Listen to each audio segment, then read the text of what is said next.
The following program is a Town of Colonie television production of the William K. Sanford Town Library. It goes all my life's a circle, sunrise and sundown. The moon rolls through the nighttime till the daybreak comes around.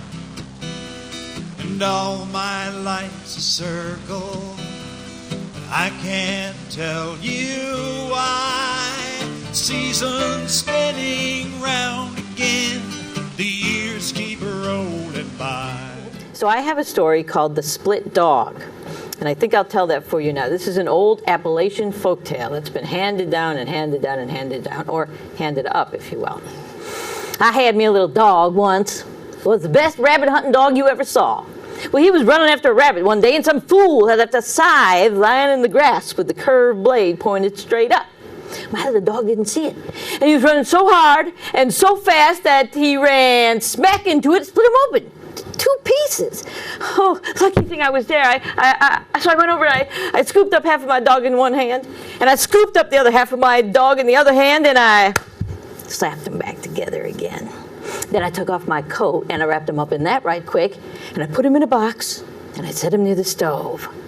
I could see he was still breathing a little bit, and I didn't want to lose this little dog of mine, so every night I'd keep him near the stove, and during the day I'd bring him outside, let the warm rays of the sun pour down on him. I did this for 3 weeks before I finally got up the nerve to look in the box and see if he was all right. But one day I looked in, and I saw him start to wiggle a little bit, and so I said, "Oh, Mary, you're on the right track, you're on the right track." He's wiggling a little bit. So I kept him bandaged for another 3 weeks. And then one time I was walking along past that box, and don't you know I heard him bark? So I was so happy. I took him out of the box, I brought him outside, I started unwrapping him, and in a few minutes, out he jumped, spry as ever. But, don't you know I did a terrible thing to that little dog of mine. Remember when I put him back together? I put him back together the wrong way, too.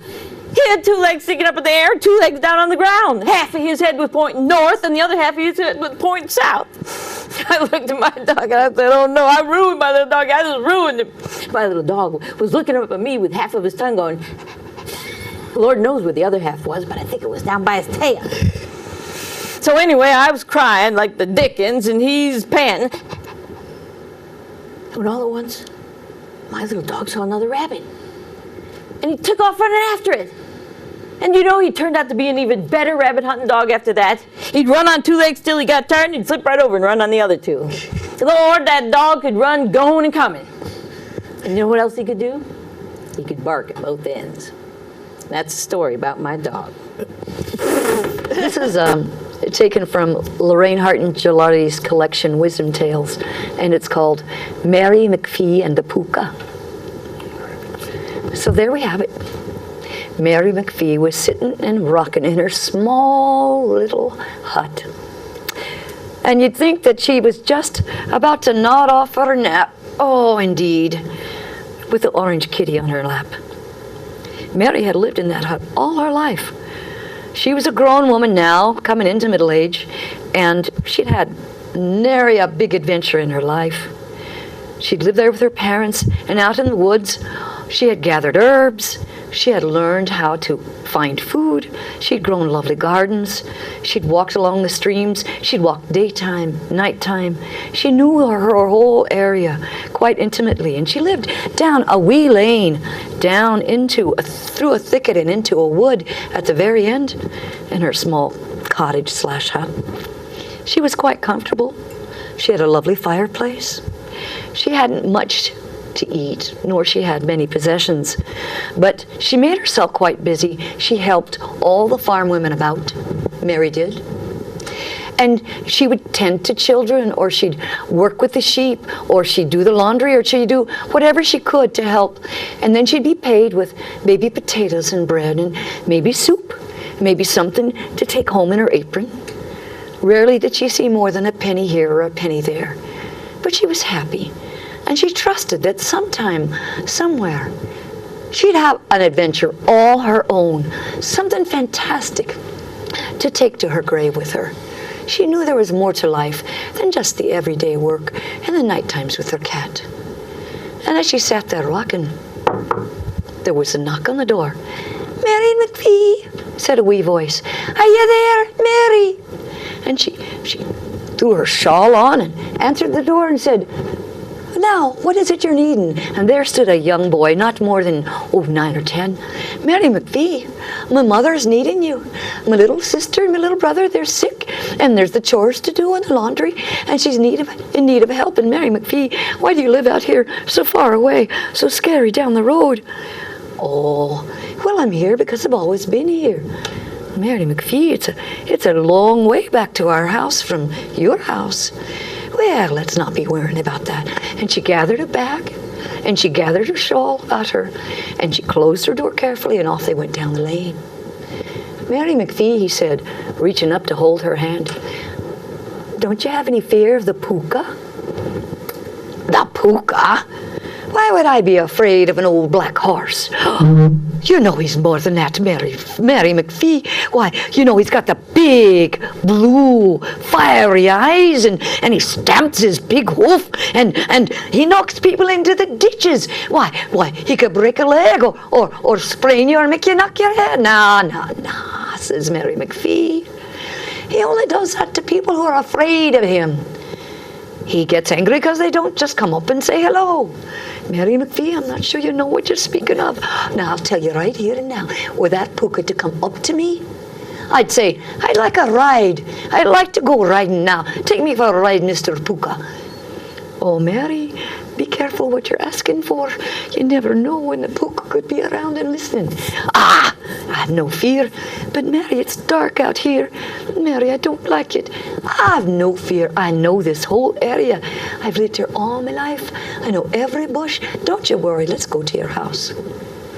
Well, Mary arrived with him, and the day dawned, and it wasn't quite as dark as it had been, and the boy was more comfortable. And there she got so busy. She fell to putting on a big pot of soup so the family'd have something at the end of the day. She went into doing all the laundry. She helped clean up the little ones who'd been ill. And she helped that mother clean that house from top to bottom. I'm telling you, oh, 'twas a very long day. And weary they were after they tucked the wee ones in and sat down to bowls of thick mutton soup themselves. "Here, Mary, have a nice hearty piece of bread. I know you've worked hard and you're tired." "Me feet are a bit weary," said Mary. "Well, now, would you be staying the evening, Mary? It's late, and you might not be wanting to walk down that dark road all alone." "Oh, I'll be right. It'll be just fine. Let me get my shawl." And she wrapped it up tight about her. She said, opening the door, "Look out there. There's a bright full moon. I've a free light the whole way home." And she bade the mother good night and took home a couple of pennies and some potatoes. Not bad for a day. Tucked him into her apron. And she was looking up at the moon and whistling. But, oh, she bumped right into something on the road, and she bent down to look at it, and what did you think she saw straightening right up but a large black kettle full of gold coins? "Oh, this is me lucky day," said Mary McPhee. "You never know when you're going to get a gift like this."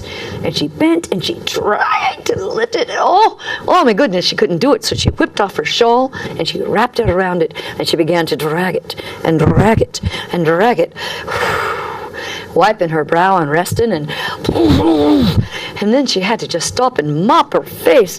And as she looked down, wait 1 minute. That's not a kettle of gold.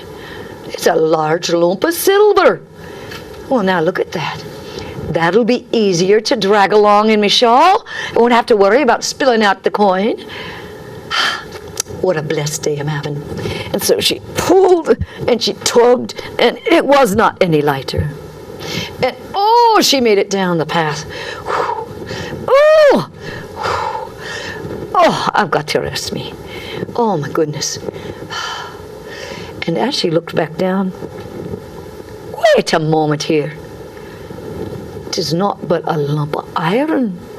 Well, now, wait 1 minute, Mary McPhee. You had no iron when you started out this morning. Iron can be sold.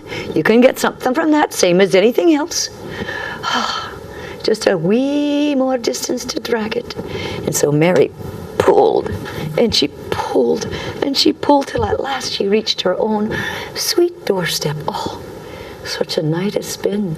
And as she took her shawl off that lump of iron, 'twas naught but a stone. Well, said Mary McPhee, aren't I lucky today? Wasn't I just looking for a stone to hold me door open on a warm day? Look at me. I am blessed. Upon that stone began to wriggle and sprout 1, 2, 3, 4 legs. And it grew long and black. And before she knew it, there was a large horse in front of her with fiery blue eyes. And I'm telling you, he stood 17 hands high if he stood at all. Mary McPhee put her hand on her hip and said, I should have known it was you. Why, Mr. Pooka, you finally come for a visit. Hi, Mary McPhee, I've come to ask you, would you like to take a ride? Oh, that I would. And she was swamp up on his back with her skirts hitched and switching around. She pulled her hair back and tied it. And she said, where are we going?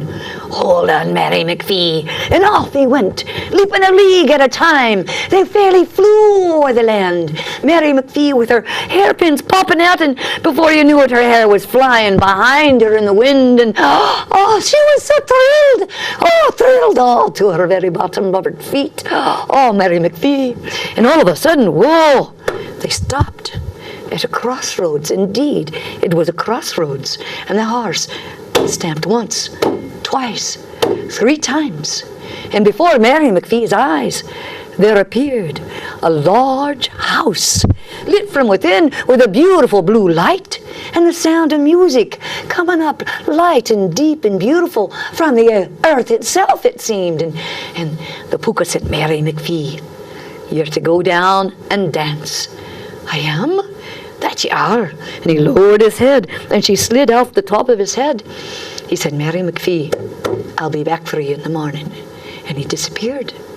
And Mary McPhee walked slowly up the steps to peek into that house. And there she saw the most beautiful people with alabaster white faces and white hair and fiery blue fairy eyes, dancing in the most delicate way. And the music, why, it lifted the heart, it lifted the soul. And Mary McPhee was clapping her hands to it when a man came up in a lovely waistcoat and said, Mary McPhee, as I bow before you, would you be me dance partner? And Mary McPhee took the hands of this beautiful man, and he danced her and whirled her to the center of the room, and they danced and danced all the night through. Mary McPhee's feet no longer tired, but light as the very air itself. And Mary was having such a lovely time, till at last her partner bowed and said, I bid you adieu, Mary. Before she could answer, the people began to shimmer, lighter and lighter and lighter. And there she stood at the crossroads. No house, no people. There came the Pooka behind her. Mary McPhee, had ye fun? Oh, Pooka, I had the most magical night of my life. Climb aboard, Mary McPhee. I'll take ye home. And so she threw her leg up on him, grabbed him by the mane, and away he literally all flew home. 'Twas not more than 4 leaps till they landed at her sweet cottage door. Oh, down now, Mary. And she slid down his neck. Pooka, I'm telling you, never have I had a greater adventure. Never have I had a heart more full. Never have I known more joy. I knew 'twould come the day when I too would have something to talk about. That you do, Mary McPhee, and be sure to tell everyone the Pooka is more than mischief. I can bring joy too. That I will, me Pooka. And off he took, leaping once, leaping twice, till he was but a spot in the horizon. Mary McPhee pulled her shawl about her. She pushed her cottage door open, and she went and sat in her rocker. And she pulled her orange kitty to her lap and said, Love, do I ever have a tale to share with you. And that's Mary McPhee and the polka. This is a story called New Friends, and I wrote this. I wrote it about my mother and my daughter who never got a chance to meet, and so I feel like I'm the conduit between the two of them. Olivia is asleep. I tiptoe around her room, picking up naked Barbie dolls from the foot of her bed, the top of her dresser, and the sink of her play kitchen, where a few of them had been bathing. Olivia loves her Barbies. She told me the other day that she would marry Barbie. I didn't mention Ken. She'll find out about the competition soon enough. The Barbies all have blue eyes and happy, eager-to-please expressions, and they always seem to want to do whatever Olivia suggests, even when she throws them head first in the bathtub or dips them in finger paint up to the waist. The prize of Olivia's collection is Mermaid Barbie. She, like all her sisters, stands 12 inches tall, with thick blonde hair that falls to her waist. Mermaid Barbie wears a bikini halter top made of light blue iridescent clam shells and a long diaphanous blue skirt that fans out at the bottom into a pair of crisp pleated fins. They cover her tiny heel-clad feet and give the illusion that she is half Barbie, half fish, when she is really all Barbie. She is a siren, calling to her all the little girls who play at our house. They can't wait to see Barbie's streaks, pink and gray, turn into plain blonde in warm water and change back to pink and gray in cold water. Olivia's play with her Barbie consists chiefly in undressing them. She hasn't quite got the hang of getting their clothes back on. So at the end of the day, I gather up the naked Barbie dolls in their ball gowns, bathing suits, high heels, fins, and pedal pushers, and carry them to the couch. I've learned from my daughter's example to care for these friends of hers. I straighten their limbs and untangle their hair and begin dressing them, carefully choosing outfits and adding accessories. I'm absorbed in my work. I enjoy making the decisions because Olivia's the boss during the day. She's leading me down a wondrous path that I've never traveled on before. For I never had Barbies of my own. My twin brother and I were born 1 minute apart. He came first, I followed. We spent the rest of our time in the same configuration, the whole of our childhood. He was our fearless leader, and I his loyal rear guard. So whatever Michael did, played with, or wore, I had to do, play with, and wear myself. So my mother bought 2 of everything. 2 straw cowboy hats, 2 Mickey Mouse ears, 2 stick hobby horses with leather bridle and reins to be ridden around the range of our backyard. We twins were my mother's first children, and up until the time I arrived, well, she thought that girls played with dolls and hosted tea parties and wore frilly dresses. She thought that's all we did. And it was whenever my aunt or my grandmother presented me with a doll, I'd toss it away in favor of whatever truck or power toolkit my brother had just received. My explanation for my heartless behavior was simple. Michael doesn't play with dolls. On our 6th birthday, after the singing of happy birthday and the eating of many pieces of birthday cake, we were given our presents. I opened my box to find a beautifully dressed bride doll. It had been commissioned by my mother that a woman in her office would make it just for me. The bride was one of a kind and had been called Julia by its creator. Michael got a toy gas station with cars, a pickup truck, water-filled gas pumps that really worked, and 2 attendants. I don't remember much about the way Julia looked. She had a long, gauzy white veil held in place on her blonde head by a comb with pearls on it. Her white, scratchy dress winked at me from tiny crystal beads sewn all over it. It looked and felt like the dreaded dress I'd be making my first Holy Communion in later that year. Julia had white gloves, white stockings, white shoes, and she carried a small white purse with a rose on it. As I took her from her pink scented wrappings, I sensed the enormous strength of my mother's longing for me to cherish this doll, even at 6. So I lifted Barbie from her wrappings and I turned her slowly, seeing all of her. Out of the corner of my eye, I saw Michael setting up his gas station in the living room. I hugged Barbie and felt her veil scratch my face and tickle my nose. And I smiled while one of my aunts took a picture.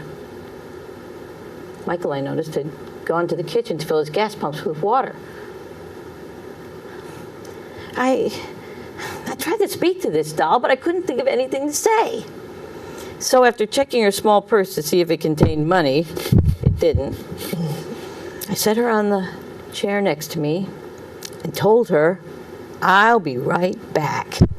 Then, without looking at my mother again, I popped up, made a beeline for the now up-and-running gas station. Michael and I spent the rest of the occasion filling gas tanks, checking oil, forcing the attendants to drink gasoline and die. Julia continued to sit, forlorn and neglected, at the dining room table. Years later, my aunt told me that after she'd cleared the table and said goodbye to my godparents, my mother took Julia upstairs to her room. She sat on the edge of the bed and held that beautiful bride doll in her arms and cried for a long time. And then she wrapped Julia back up in her pink scented wrappings and put her away in the closet.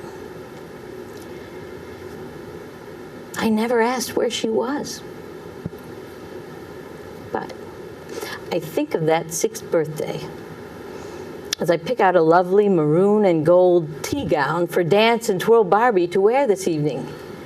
I slide the puffy tulle sleeves and gold bodice over her body, and I satisfy myself that all the seams are straight. I fit her tiny high heels on her perfect little feet, and I see again my mother's face across the dining room table, achy amidst the party favors, hats, and birthday cake. So I hug the Barbie I'm dressing to show my long dead mother what I've learned about love. And then I place Barbie on the couch with her sisters, stylish and ready for tomorrow's play. This is actually a true story. Last September, my twin and I went on a tour with the local Celtic women's group Triskele, and they always have a fall tour to Ireland, but they included Scotland this time. And we got to go to Edinburgh, and I got to cut loose from my tour group and walk down to the Royal Mile in Old Town Edinburgh, at the top of which is the marvelous current castle where the Queen of England comes every summer, at the bottom of which it reaches out to a plateau with an old castle from, I think, the 12 or 1300s, the ramparts at least. Mm-hmm. But along that way, there are beautiful old buildings made of huge chunks of stone. And one of the most interesting things about Old Town Edinburgh is that there are these very, very tall, very narrow, with an arch at top, walkways from one block to the next block. It's called a close. And they all have different names, and they might be dedicated to a general, a war, an event, a mayor, someone famous, a poet, etc. But they divide shops and they connect blocks, so there are shortcuts through the city, like little rabbit warrens almost. I would guess a woman in the large skirts that they wore back in the 17 and 1800s would have to walk sideways with her packages to get through, but nonetheless you could cut through. Such a close was right next to the National Storytelling Center, yes. The National Storytelling Center in Edinburgh, which is the only national storytelling center that exists currently in the world. And it was an amazing place. I could have spent every last penny in that bookstore.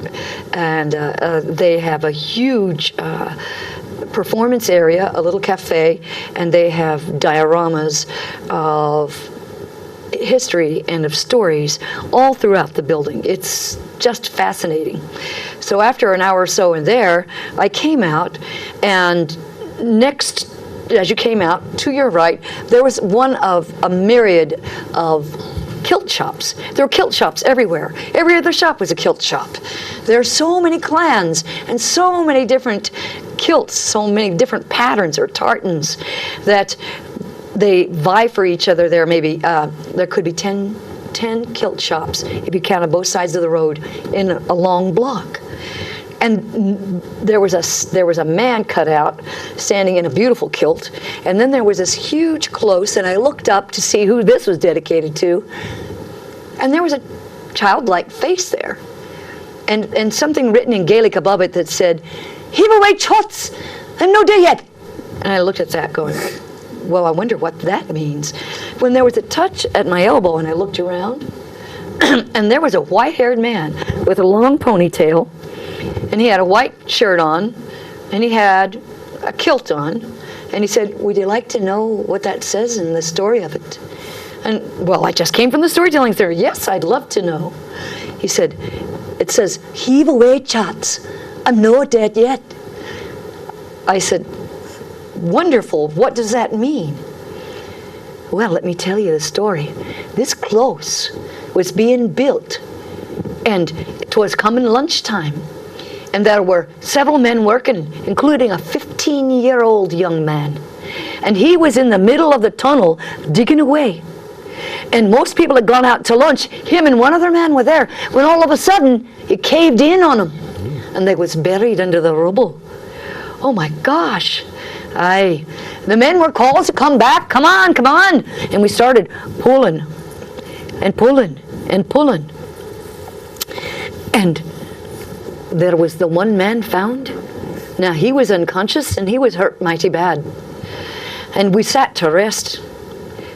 Now, there was a sound coming. "Hello, hey, hey." And one of the lads climbed up on the rocks and leaned down. He said, "Heave away, Chots, I'm not dead yet." And that meant kept moving the stones, keep moving the stones, keep moving the stones, keep moving the stones. Pull them away, pull them away. And you know, we dug like monkeys, fair like monkeys we did. And there we found him at the bottom, and all he suffered was a broken leg. Just a broken leg after all of that at the bottom of all the rubble. I said, "That's amazing." And I turned around to take a picture of it. And it said 1780 something. And I turned around to ask the man why he was saying "we," and he wasn't there. And I looked at the storytelling center 2 doors down, and he wasn't there. And I peeked down the road, no. Up the road, no. Across the street, no. And I stopped to think. He had on the old-fashioned bloused white shirt that the men used to wear, and he had an everyday working kilt, and it looked like he had handmade leather shoes on, and you know, there wasn't another man on the street dressed like him. And I thought about it and thought about it. Maybe he said, "Heave away, Chots, I'm no dead yet." And perhaps 'twas his own story he shared with me. It goes all my life's a circle, sunrise and sundown. The moon rolls through the nighttime till the daybreak comes around. And all my life's a circle, but I can't tell you why. Seasons go